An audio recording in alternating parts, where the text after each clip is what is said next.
GPS panic button ಕಡ್ಡಾಯಕ್ಕೆ ವಿರೋಧ.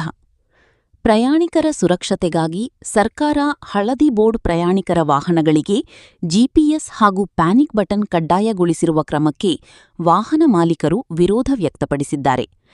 ತುರ್ತು ಸಂದರ್ಭದಲ್ಲಿ ಪ್ಯಾನಿಕ್ ಬಟನ್ ಒತ್ತಿದರೂ ಮಾಹಿತಿ ಪೊಲೀಸ್ ಕಂಟ್ರೋಲ್ ರೂಮ್ ಅಥವಾ ಸಾರಿಗೆ ಇಲಾಖೆಗೆ ತಲುಪುವ ವ್ಯವಸ್ಥೆ ಸಮರ್ಪಕವಾಗಿ ಕಾರ್ಯನಿರ್ವಹಿಸುತ್ತಿಲ್ಲ ಎಂಬ ಆರೋಪ ಕೇಳಿಬಂದಿದೆ. ಇದರಿಂದ ಮಹಿಳೆಯರು ಸೇರಿದಂತೆ ಪ್ರಯಾಣಿಕರ ಸುರಕ್ಷತೆ ಖಚಿತವಾಗುವುದಿಲ್ಲ.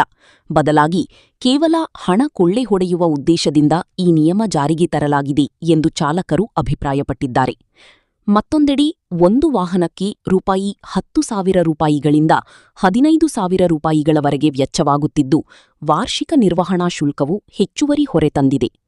ಈಗಾಗಲೇ ಇಂಧನ, ವಿಮೆ, ತೆರಿಗೆ ವೆಚ್ಚಗಳಿಂದ ಸಂಕಷ್ಟದಲ್ಲಿರುವ ವಾಹನ ಮಾಲೀಕರಿಗೆ ಈ ನಿಯಮ ಆರ್ಥಿಕ ನಷ್ಟ ಉಂಟುಮಾಡುತ್ತಿದೆ ಎಂದು ಟ್ಯಾಕ್ಸಿ ಚಾಲಕರು ತಮ್ಮ ಅಸಮಾಧಾನ ವ್ಯಕ್ತಪಡಿಸಿದ್ದಾರೆ.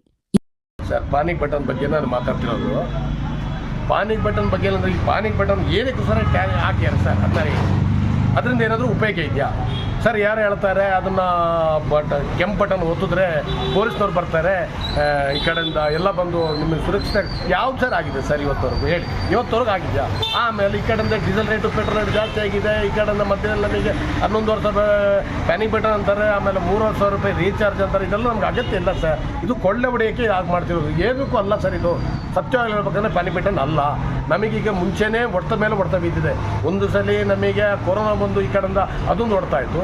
ಅದ್ರ ಮಧ್ಯದಲ್ಲಿ ಇನ್ನೊಂದು ಬ್ಯಾಂದು ಬಂದು ಈಗ ಪ್ಯಾನಿಕ್ ಬಟನ್ ಬರ್ತುಂಟು.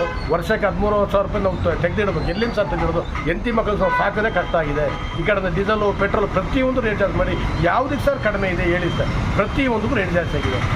ನನ್ನ ಲೆಕ್ಕದಲ್ಲಿ ಆ ಪ್ಯಾನಿಕ್ ಬಟನ್ ಏನೂ ಇಲ್ಲ ಸರ್. ಅದನ್ನು ಬ್ಯಾನ್ ಮಾಡಬೇಕು ಸರ್. ಸತ್ಯವಾಗಿ ಹೇಳ್ಬೇಕು, ಏನೂ ಉಪಯೋಗ ಇಲ್ಲ ಸರ್.